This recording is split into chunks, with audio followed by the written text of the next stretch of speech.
안녕하세요. EBS 영어 강사 정수영입니다. 이제 여러분들이 많이들 기다리셨을 영상인데요. 저의 초등 자녀를 어떻게 교육할 것인가, 여기에 대해서 이제 말씀을 드리려고 해요. 사실 전제를 하고 가야 되는 것들이 있죠. 기본적으로 교육에는 정답이 없어요. 무슨 얘기냐? 아이가 예를 들어서 서울대를 갔어, 카이스트를 갔어. 그러면 완전히 성공한 건가요? 그거를 절대적인 성공이다라고 생각하는 가정에서는 그게 이제 성공을 한 거고, 아니고 그거가 아니고 더 가족이 화목하고 이런 걸 또 생각하는 가정에서는 그렇지 않은 경우에도 충분히 또 목적을 달성할 수가 있어요. 가정마다 분위기나 생각하시는 게 다 다르시기 때문에 교육에는 진짜 정답이 없습니다. 지금 말씀드리는 거는 순전히 이제 저의 계획이고 저의 이제 가치관이나 이런 것들이 많이 반영이 된 거기 때문에요. 참고만 해주시면 되고, 대신에 적극적으로 공감이 된다, 그래 나도 초등 자녀 있는데 같이 한번 해보자 라는 분들이 많이 계시면, 제가 앞으로도 저희 아이를 이제 키우면서 정말 최소한의 투자로 이렇게 제가 생각하는 방향대로 키울 건데요. 이제 거기서 공감 많이 해주시면은 관련된 저의 이야기들을 많이 좀 해드리려고 해요.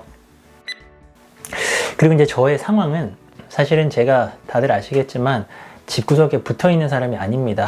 맨날 이제 밖으로 강의를 너무 많이 해가지고 집에는 별로 없는데, 대신에 정말 틈틈이 제가 공부를 합니다. 지금 영상 하나 이제 보여드리고 있는데요.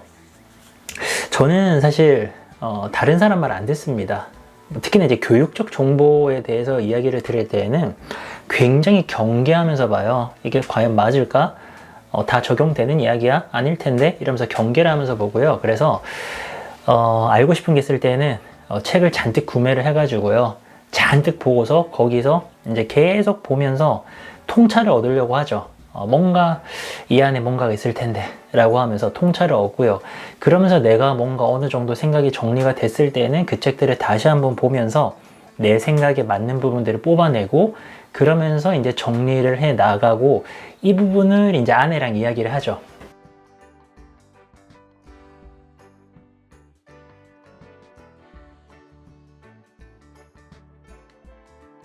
자, 서론이 길었고요. 본론으로 한번 가보겠습니다.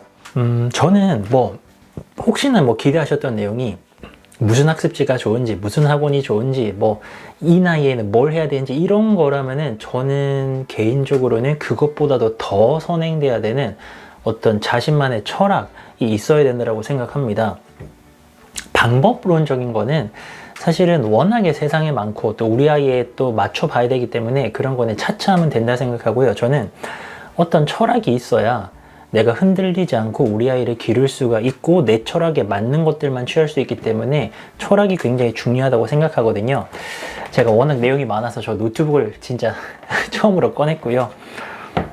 제가 세운 대원칙은 이렇습니다.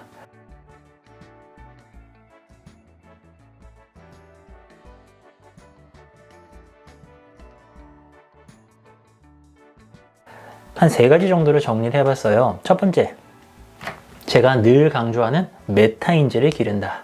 메타인지. 자기가 자기에 대해서 잘 알고 있고, 뭘 알고 뭘 모르는지를 잘 파악하면서 거기에 대해서 스스로 보완해 갈 수 있는 이 능력, 이거 못 기르면은 저는 고등학교 이후 과정에서는 100점 100패라고 생각하거든요. 정말 엄청난 스카이캐슬의 그 쌤님 같은 그런 컨설턴트가 붙어가지고 애를 진짜 1부터 100까지 다 하지 않는다 하면은, 현재 이제 고등학교에서의 대입에서 필요한 것들을 하는 게 너무나도 많고 복잡하기 때문에 혼자서 해나갈 힘이 없으면 이거 100점 100패라고 생각합니다. 그래서 저는 제 1원칙으로 메타인지를 기른다. 그리고 이제 두 번째는요, 메타인지랑 거의 같은 얘기인데 자기주도성 기른다. 되든 안 되든 초등학교 때는 실패해도 괜찮잖아요. 그래서 자기 주도성을 기르는 거. 그리고 3번째는 공부 정서를 해치지 않는다. 쉽게 말하면 공부가 싫어지면 끝이에요. 초중등에서, 특히 이제 초등에서 공부 진짜 너무 싫어 진짜 이렇게 돼버리면은 중학교에서 고등학교에서 절대로 잘할 수가 없죠. 그래서 저는 이렇게 딱 3가지의 대원칙을 세웠습니다. 이렇게 해가지고 이제 갔을 때 성공한다는 보장 없죠. 인생 어차피 제 생각대로 가는 거고, 대신에 어쨌든 나는 이렇게 이제 생각하고 갔을 때 안 되면 안 되는 거고요. 된다면은 그래, 내가 잘했구나. 뭐 이 정도가 되겠죠. 자, 그리고요. 두 번째로는 저는 환경을 조성을 하려고 합니다.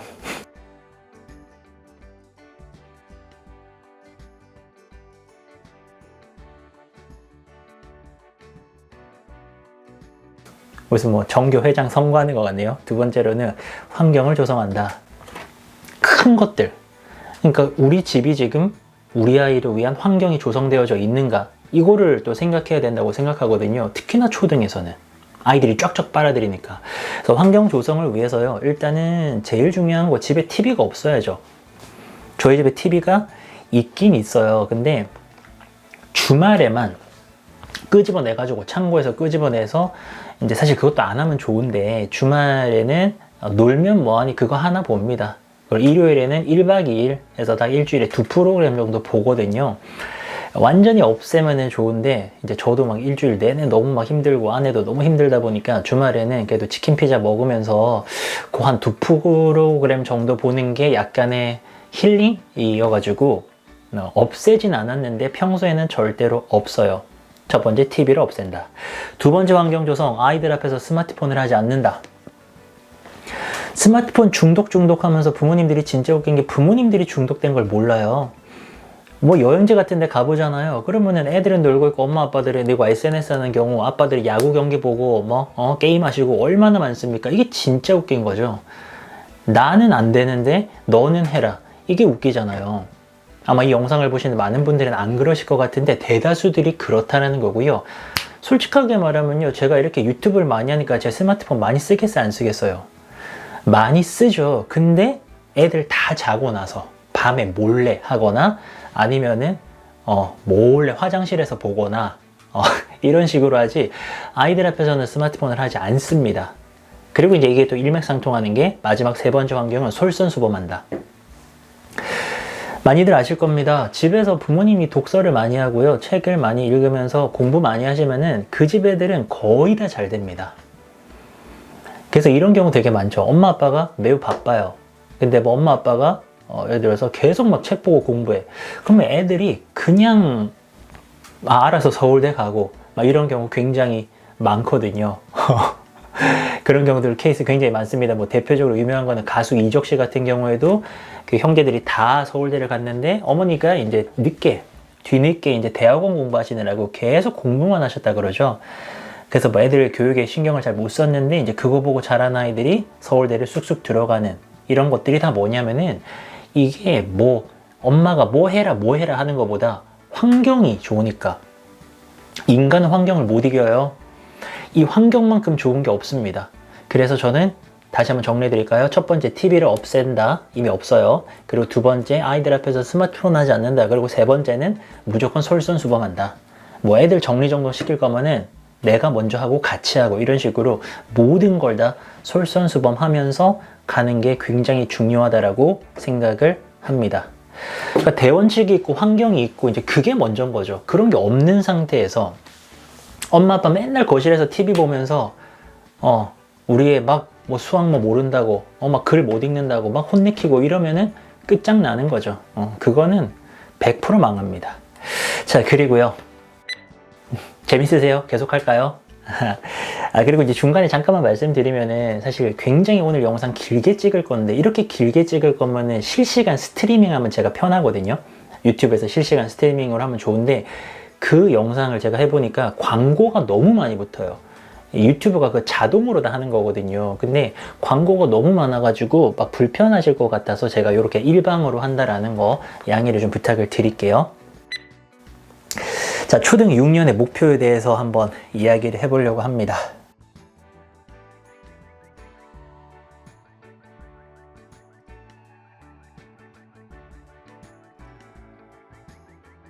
어떤 목표로 갈 것인가?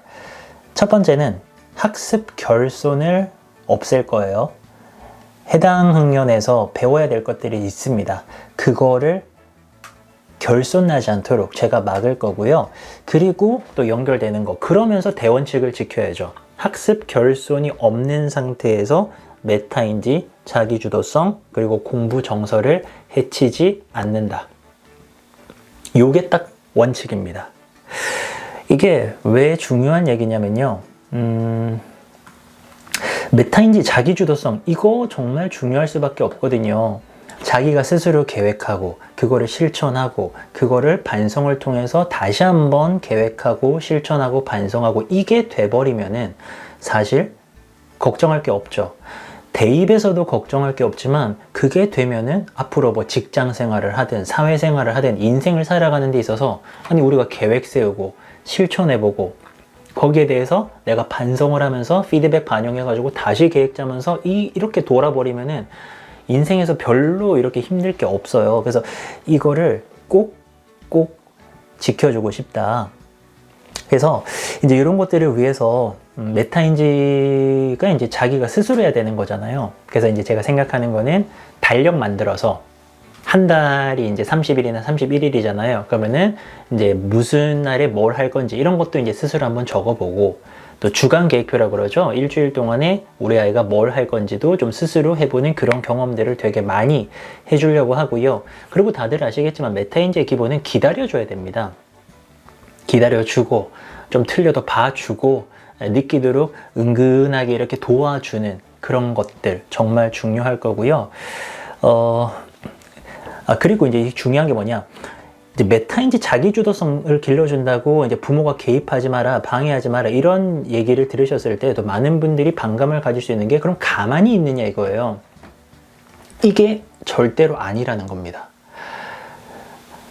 아이가 스스로 할 수 있도록 그래 너 알아서 해, 너가 스스로 계획하고 그래 너 알아서 하는데 그 아이가 아무거나 해가지고 뭐 계획도 뭐 다 순전 노는 것만 짜가지고 망가질 수도 있잖아요. 그래서 이 시점에서 저는 사실은 학습 결손을 이제 없도록 하는 게 정말 중요하다고 생각을 하거든요. 왜 학습 결손이라는 표현을 자꾸 쓰냐면요. 일단은 선행학습은 저는 안 할 겁니다. 뭐 그냥 다음날 배울 것들 조금씩 더 보고 뭐 이런 거는 괜찮은데 그런 예습 말고요. 선행학습. 아예 앞서 나가 버리는 거. 어떤 책을 읽어도요. 선행학습이 좋다라고 말하는 책이 없어요. 선행을 하시는 분들은 그냥 이제 그런 책의 내용을 알고도 무시하시는 건지 선행하라고 말하는 책이 단 한 권도 없고 단 하나의 이론도 없습니다. 오히려 안 좋다라는 얘기들은 100%예요. 왜? 조금만 생각해보면 알 수가 있습니다. 사실 이제 초 1, 2는 괜찮은데 초 3이 되면 국영수사가 과목이 들어오면서 내용이 살짝 어려워지거든요. 자, 그랬을 때 미리 알고 있는 아이들은 뭐 그거 엄마가 가르치셨든 학원에서 배웠든 미리 알고 있는 아이들은요. 정말 잘하겠죠. 그런 아이들이 한 반에 한 2명 정도는 된다 그래요. 모든 과목을 정말 잘하는 아이들. 근데 그 아이들이 과연 어떨까요? 수업에서. 아이들은 어려요. 뭐 초등학교 3학년 돼봤자 이제 겨우 10살입니다. 10살 되는 아이가 주변의 아이들보다 내가 훨씬 더 많이 알고 있다는 걸 알았을 때 수업에 집중을 하면서 그래 내가 엄마 덕분에 또는 학원 덕분에 이만큼 알고 있지만 내가 겸손해야지. 옆에 있는 아이들 도와주면서 내가 더 확실하게 이것을 학습해야지 라고 할까요? 절대 아니죠. 애들은 애들이에요. 10살짜리가 뭘 압니까? 그냥 본능대로 가는 거예요. 근데 그 본능이라는 건 뭐예요? 옆에 애들이 못하는데 내가 겁나 잘해요. 막 옆에 애들 국어책 못 읽는데 나는 줄줄 읽고, 옆에 애들 수학 문제 하나도 못 푸는데 난 잘 풀고, 옆에 애들 영어 지금 알파벳 쓰고 있는데 나는 막 Hi, this is 뭐 하고 뭐 How are you doing? 막 이래요. 그러면 내가 얼마나 잘났어요. 대다수의 초등학교 쌤들이 말씀하십니다. 그렇게 월등히 잘하는 아이들이 그다지 수업에 집중하지 않는다. 수업에 집중하지 않아요. 옆에 애들을 도와주지도 않아요. 조롱하거나 놀리는 경우가 더 많다라고 합니다. 그리고 뭐 딴 애들 뭐 놀리고 이런 걸 떠나서 더 무서운 건 뭐냐면은 스스로 완전 학습을 못하는 거죠.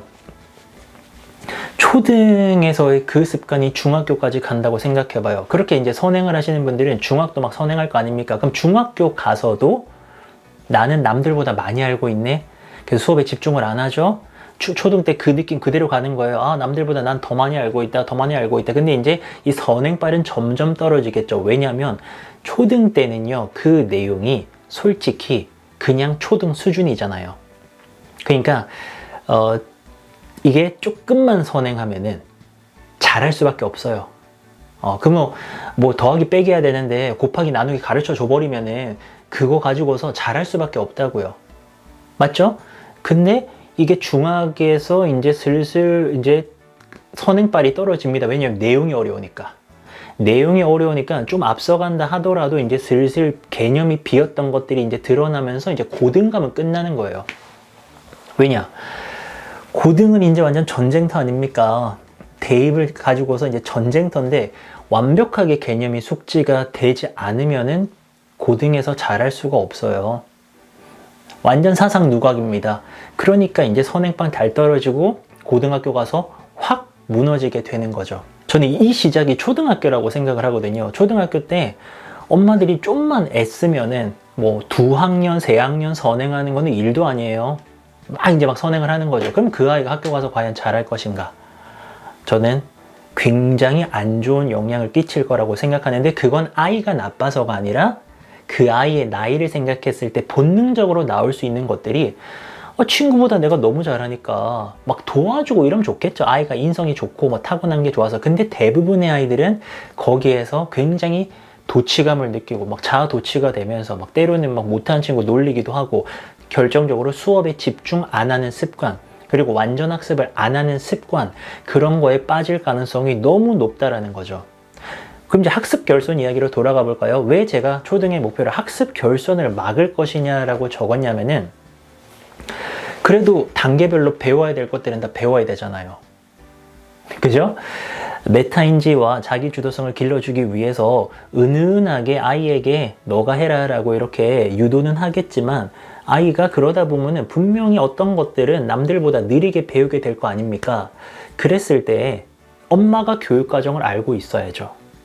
별거 아닙니다. 국영수사과라고 했을 때요. 그거 금방 정리돼요. 인터넷에 다 있고요. 책 한두 권만 사시면 다 있습니다.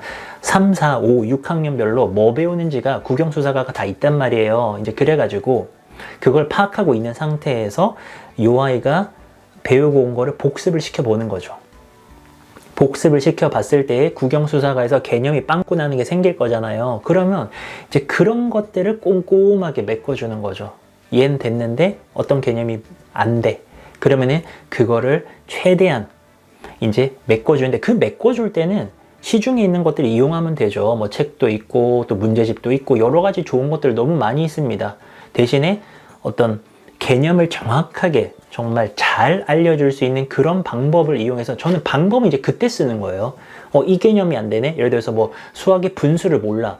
그러면은 분수를 잘 알려줄 수 있는 개념을 잘 알려줄 수 있는 것들이 많이 있단 말이에요. 그때 이거를 가지고 와서 필요하니까 딱 적용을 해서 결손 개념을 없애는 거죠. 이렇게 되면은 그 아이는 남들보다 뭐 앞서가는 게 아니니까 수업에 집중을 하겠죠.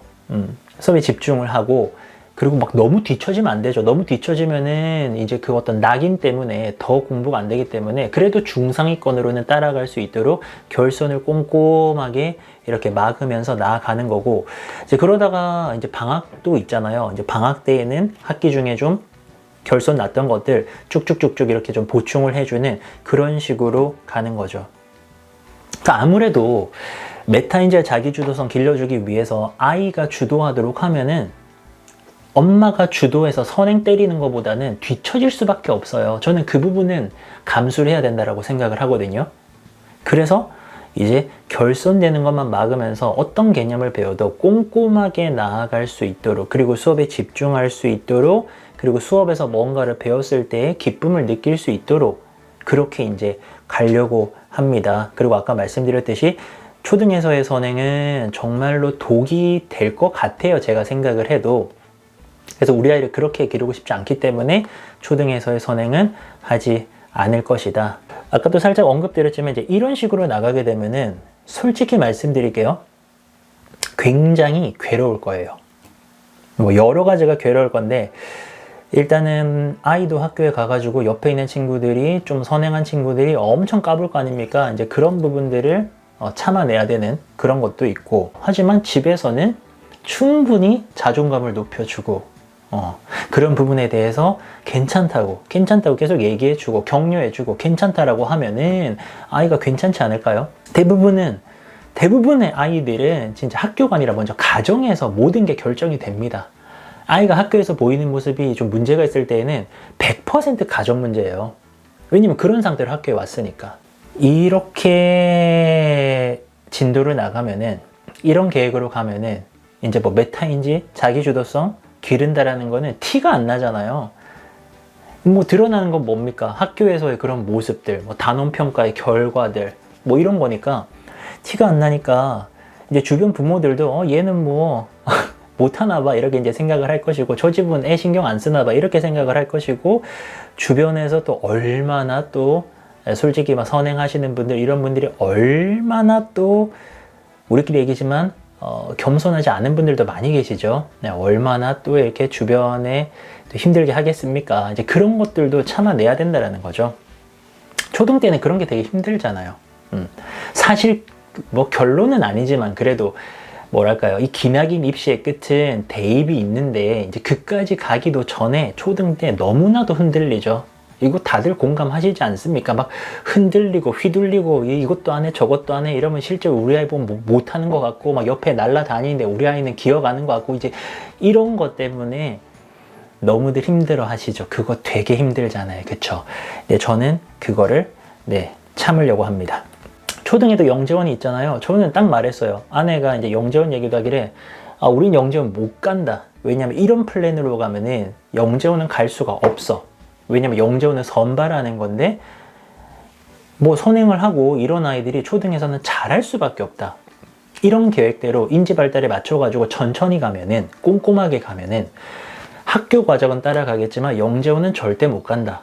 그러니 영재원을 가는 것을 부러워하지도 말고 이거는 그냥 감내를 해야 되는 것이다 라고 이야기까지 했고요.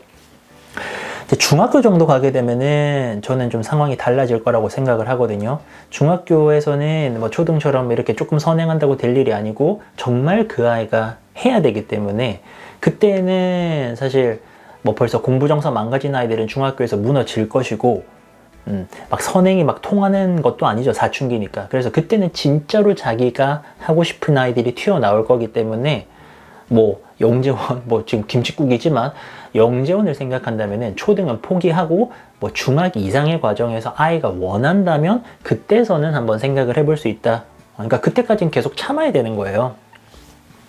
저는 이런 계획을 짜고 있고요. 그리고 이제 뭐 당연히들 생각하시겠지만 독서 너무나도 중요하죠. 남는 시간은 무조건 독서예요. 남는 시간은 무조건 이제 독서하고, 또 바깥에 나가서 신체 활동 많이 하고, 그리고 뭐 또 초등에서 고전 읽기 같은 것들도 있더라고요. 그래서 이제 그런 것들도 독서 많이 해가지고 같이 한번 도전을 해보면 좋지 않을까라는 그런 야무진 생각을 가지고 있습니다. 그리고 뭐 영상이 너무 길어지고 있지만 과목별로도 살짝만, 그러니까 이제 과목별이 들어가 버리면은 굉장히 이제 디테일한 얘기들이 가져야 되는데, 이제 아주 대충만 계획을 말씀을 드린다면은, 뭐 국어 같은 경우에는 사실은 문해력이 핵심이죠. 읽고서 내가 이해하고 생각을 하고 표현할 수 있는 부분들, 이제 이거를 길러주기 위해서 열심히 이제 노력을 해야 될 것이고요. 수학은 철저하게 선행보다는 복습. 선행을 시키기가 쉽죠. 수학은 뭐 초등이니까 진짜 아까 말씀드린 더하기 빼기 하는데 나누기 가르치고, 그리고 또 뭐 분수 같은 거 막 가르쳐 버리고 앞에 있는 것들 땡겨서 하면은 우리가 다 알고 있는 개념이니까, 어머님들 아버님들이 조금만 노력하면 알 수 있는 개념이기 때문에 그냥 애들한테 가르치기가 쉬운데 그게 독이 될 수 있다라고 저는 생각하기 때문에 절대로 선행을 하지 않겠다. 근데 선행을 안 하면은 아까 말씀드린 것 반복이지만 애도 괴롭고, 정서적으로 부모도 주변과의 비교 때문에 힘들 수 있다. 하지만 본인의 교육 철학이 확고하다면 이 부분은 진짜 눈을 딱 감고 귀를 막고 가야 되는 그런 부분이다. 그래서 수학은 선행보다는 꼼꼼하게 복습하면서 그 개념을 꼼꼼하게 완전하게 깊이 있게 학습하는 거, 그것이 포인트. 중학과도 마찬가지예요. 중학교에서도 고등학교 선행을 잘못한 경우가 너무나도 많다라고 하죠. 수학쌤들 얘기를 들어보면은 뭐 대치동 수학 강사님들이 막 그래요. 얘네들 거기 수학 선행 엄청 심하거든요. 근데 막상 보면은 중학교 개념 다 빵꾸 나 있어가지고 고등학교 1학년 때 만났는데 얘를 어떻게 해야 될지를 모르겠다라고 하는 분들이 정말 다수입니다. 그러니까 걔네들이 언제부터 선행했겠어요? 중학 때부터? 아니죠. 초등 때부터 했죠. 초등 때부터 선행하면서 학교 가서는 설렁설렁 잘난 척만 하는 게 습관화가 돼가지고, 모두 그런 건 아니겠지만 대다수 아이들이 그렇게 되면서 중학에서도 또 선행한 다음에 야 나는 뭐 지금 뭐 고등학교 뭐 벌써 몇 바퀴 돌았어 이러면서 중학교 가죠. 대강대강 하면서 고등학교 가보니까 중학교에서 개념 빵꾸 났던 것 때문에 성적이 원하는 만큼 안 나와서 문제가 되는 경우들이 너무 많다는 겁니다. 그래서 저는 뭐 남들과 상관없이 수학 선행은 안 할 것이다. 복습 위주로 갈 것이다. 그리고 이제 사회나 과학 같은 경우에는 제가 쭉 보니까 사실 뭐 추천 도서도 많이 있고 한데 이 과목에서는 제일 중요한 거는 경험인 것 같아요. 이거는 개인적인 생각인데 사회나 과학 같은 경우에는 뭐 사회에서는 어렸을 때는 뭐 3학년 때쯤에는 우리 고장이라던가 우리 선조들 이야기 그리고 이제 좀 더 고학년 되면 한국사까지도 들어간단 말입니다. 그랬을 때 이게 어떤 지적인 호기심이나 이런 것들이 내가 어디 가서 봤던 게 수업에 나오면은 엄청나게 이게 높을 수밖에 없잖아요. 이해도도 그렇고. 그래서 저는 여러 경험을 되게 많이 해주려고 해요. 나가서 보고 직접 체험해 보고 내가 한번 겪어본 것들을 이렇게 만날 때 잘할 수밖에 없기 때문에 저는 뭐 대략 말씀드리면 그런 식으로 좀 미리미리 경험을 하게 해주려고요. 근데 이제 요것도 뭐 막연하게 박물관 가고 막연하게 미술관 가겠다라는 게 아니에요. 학습 그 교육 과정을 제가 보겠다라는 겁니다. 교육 과정 그 별거 아니라니까요. 쭉 보고서 이런 걸 배우는구나 고학년이 되면은. 그래서 그 전에 미리미리 한번 계획을 짜가지고 주말에 놀러 가듯이 그냥 가는 거죠. 지금 중간 정리를 하자면은 저는 초등 학부모님 같은 경우에는 굉장히 노련해야 된다라고 생각합니다. 아주 노련한 일타 강사 같은 사람이 돼야 된다고 생각해요. 이건 제가 실제 우리 아내에게 했던 비유인데요. 일타 강사가 어떤 사람입니까? 다 알아요. 그 전공 지식에 대해서 정말 석사, 박사까지 하고서 거기에 거듭되는 연구를 통해서 다 알아. 근데 아이들에게 전달할 때는 요만큼만 전달하죠. 근데 그 요만큼이 엄청난 거거든요. 다 아는데 은근히 요만큼 전달하는데 이게 엄청난 거라고요. 근데 이제 반대로 일타 강사 아닌 사람들은요, 다 알지도 못하고요. 그마저도 제대로 전달을 못합니다. 그냥 어려운 말로 막 이렇게 막 하다가 아무도 못 알아듣는다고요. 이게 무슨 말이냐? 뭐 메타인지다, 뭐 자기주도성 기른다, 이게 애한테 맡기는 게 아니에요. 엄마가 교육 과정을 완벽하게 알고 있고 또 그 과정에서 조심해야 될 것들, 하지 말아야 될 것들, 해야 될 것들, 책은 또 뭘 읽어야 되는지 어떻게 해야 되는지를 다 알고 있는 상태에서 모든 걸 내가 컨트롤을 하면서 우리 아이는 안 건드는 거죠. 이게 엄청 어려운 거죠. 하다가 저도 실패할 수도 있고요. 여러분도 실패할 수도 있습니다. 하지만 제가 생각하기엔 이게 맞다라는 거죠. 저는 이대로 갈 거라는 거고요. 굉장히 어려운 길이죠. 어려운 길인데 모든 것을 열심히 공부하는 상태에서 우리 아이에게는 그것을 강요하거나 이렇게 하지 않고 아이가 자기 스스로 잘할 수 있도록 해보겠다라는 거고요. 영어 얘기를 안 했네요. 제가 영어 강사니까 많이들 그걸 궁금해 하실 것 같은데 근데 역시 일맥상통하는 부분들은 똑같아요. 영어 아마도 3학년 때 이제 처음 배우잖아요. 가장 수업 때 아이가 괴롭겠죠. 영어 유치원 출신들, 뭐 또 어렸을 때 교육 많이 받은 애들 얼마나 말 잘하겠습니까? 그러니까 이 모든 과목에서 선행을 안 하기 때문에 이런 문제들은 계속 발생할 수밖에 없어요. 대신 아까 말씀드렸죠. 결손은 막는다고요. 영어도 제가 초등학교에서 뭐 배웠는지 다 정리가 되어져 있거든요. 그래서 그 정도는 일단 할 거예요. 학교에서 막 말도 전혀 못하고 그러니까 사실 조금만 말씀드리면 초3 같은 경우에는 사실은 어떤 뭐 날씨 표현하기, 뭐 감사 표현하기 이런 식으로 그런 거에 대한 다이얼로그라 그러죠. 주고받는 대화들 이제 그런 거를 가지고서 여러 가지 활동을 합니다. 그럼 이제 그 정도는 우리가 할 수 있잖아요. 물론 그 전에 뭐 당연한 얘기들을 좀 해드리지만 그 전에 포닉스도 해야 되고요. 영어 그림책도 읽어야 되고요. 해야죠. 이제 이렇게 하지만 딱 학교라는 걸 봤을 때에는 그 수업에서 그건 따라갈 수 있도록 뭐 물어보면 되잖아요. How are you doing? 물어보고 답 좀 이렇게 받고 이렇게 해서 하는데, 하여튼 이것도 공부 정서를 망치지 않도록 되게 조심해야 되는 부분이라고 생각을 하고, 이제 나머지 부분들은 기본적으로는 영어책 많이 읽어야죠. 진짜 자기가 좋아하는 걸로. 제가 실용영어 관련해서 또 영상들을 제작하고 이러다 보니까는 막 초등학교 때부터 이렇게 막 문법 가르치고 막 모의고사 풀게 하고 전혀 아닙니다. 전혀 아니에요.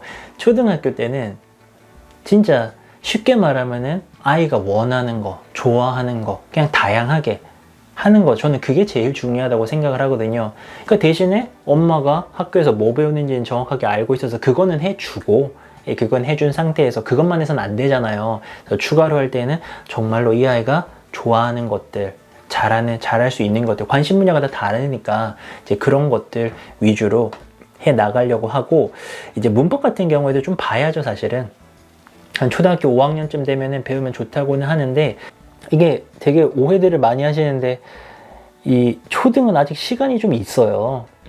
초등은 막 그때 모의고사 풀고 이런 거 아닙니다. 초등은 아직은 시간이 좀 있고, 중학교 가서 충분히 영어 같은 경우에는 입시에 대한 대비를 할 수가 있기 때문에 초등만큼은 굉장히 다양한 영어 교육을 실시할 수 있다고 생각을 저는 해요. 그래서 저도 그렇게 하려고 생각을 하고 있습니다. 디테일한 방법론들은 뭐 오늘 이 영상이 좀 괜찮으셨다면은 제가 또 중간중간 정리해야 될 거 아니에요. 그런 것들도 좀 디테일하게 정리가 돼야 될 건데, 오늘 영상이 괜찮으셨다면은 여러분들 의견 남겨주시면 제가 그런 부분들도 제가 공부해서 정리가 되는 대로 여러분과 공유를 하면서 같이 가려고 합니다. 저희 아이 초등학교 1학년 이제 들어갔거든요. 그래서 이제 시작입니다. 뭐 초등 자녀를 두셨다면은, 또는 이제 초등학교 가야 된다면은 같이 진도를 나갈 수도 있을 것 같고요. 그런 거 있어요. 사실 저희 아이가 한글을 이제 8살 때 처음 배웠거든요. 그래서 아내가 되게 많이 힘들어 했고, 받아쓰기 시험 같은 거 막 준비하느라고 아이랑 씨름도 많이 하고 막 그랬어요. 그래서 아내가 그런 얘기 하더라고요. 아, 정말 한글을 늦게 가르친 거를 후회한다. 막 친구들은 너무 잘하는데 우리 아이가 막 이제 못하는 부분에 대해서, 아, 엄마인 내가 안 그럴 줄 알았는데 정말 막 화가 나고 막 그렇더라라는 얘기를 했어요. 근데 그런 연구 결과가 있습니다. 5살 때 한국어를 처음 배운 아이가 있고요. 7살 때 처음 배운 아이가 있는데, 이 아이들이 나중에 9살이 되었을 때에 한국어 능력을 측정을 했을 때에 늦게 7살 때 배운 아이가 훨씬 더 좋았다라는 연구 결과가 있어요. 왜? 인지 발달 단계상 5살은 그렇게 막 문자 교육을 할 때가 아니라고 합니다. 그러면서 이제 덤으로 생기는 안 좋은 건 뭐냐면은, 그러면서 나는 별로 이렇게 이게 발달이 덜 됐으니까 뭘 시켰을 때 너무 힘들잖아요. 너무 힘드니까 이게 받아들이는 게 너무 힘들면서 공부 정서가 안 좋아지는 거죠. 아, 막 한글 막 공부한 거 너무 짜증나, 막 너무 싫어, 막 이 시간 너무 짜증나, 엄마도 너무 싫고, 이렇게 돼버리면은 그 아이는 사실은 갈수록 안 좋아지는 거잖아요. 그러니 이제 저는 첫 단추를 꼈는데 진짜 지극히 평범하게 낀 거죠. 8살 다 돼가지고 초등학교 들어가서 한글을 처음 배운 거니까 이게 얼마나 참 평범한 가정입니까? 근데 저는 이 시작도 틀리지 않았다라고 생각을 해요. 당연히 학교 가서 힘들었죠. 아이도 막 답답해하고 막 울기도 하고 막 뭐 엄마도 너무 막 가르치느라고 힘들고 했지만, 이제 이런 일들이 계속 반복이 되겠지만 이게 뭐 인지 발달에 맞다는데요. 그리고 어차피 교육은 자기 생각대로 간다라는 거. 선행을 원하시면은 또 선행하는 대로 가시면 되는 거고, 저는 제 의견을, 지극히 개인적인 의견을 말씀드린 거고, 들으니까 솔깃한데 하는 분들만 저와 함께 가시면 됩니다. 자, 이렇게 해서 긴 영상을 마치고요. 그러면 저는 또 다음 영상에서 뵙도록 하겠습니다. 오늘 목 상태가 조금 안 좋아가지고 좀 듣는데 불편하셨다면 죄송하고요. 전 내일 뵙겠습니다. 감사합니다.